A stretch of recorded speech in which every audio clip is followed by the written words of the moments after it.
ডাক্তারি ছাত্রীকে গণধর্ষণের অভিযোগ পেয়েই দুর্গাপুরে গিয়েছে জাতীয় মহিলা কমিশনের সদস্য অর্চনা মজুমদার। সকালে দুর্গাপুরে পৌঁছে নির্যাতিতার কলেজ আইকিউ মেডিকেল কলেজে গিয়ে কর্তৃপক্ষের সঙ্গে কথা বলেছেন। ছাত্রীদের নিরাপত্তার বিষয়ে কর্তৃপক্ষ আগামী দিনে কি পদক্ষেপ নিচ্ছে তা নিয়েও জানতে চেয়েছেন তিনি। পাশাপাশি পুলিশ প্রশাসনের কর্তাদের সঙ্গেও কথা বলে তদন্তের অগ্রগতির খোঁজ নিয়েছেন অর্চনা মজুমদার। এরপর সন্ধ্যায় তরুণীকে যে জায়গায় নির্যাতন করা হয়েছে সেই জায়গা পরিদর্শন করেছেন অর্চনা মজুমদার।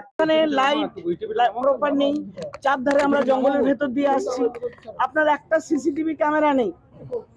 একটা খেতে গেলে মেয়েটিকে খাবারের জন্য চলে যেতে হচ্ছে জঙ্গলের ভেতর দিয়ে। এই জিনিসগুলো শুধু কলেজ কর্তৃপক্ষ নয়, এখানকার মিউনিসিপ্যালিটি প্রশাসনও যেন ইমিডিয়েটলি ব্যবস্থা নেয়। কমিশনের তরফ থেকে আমরা ওর পাশে আছি।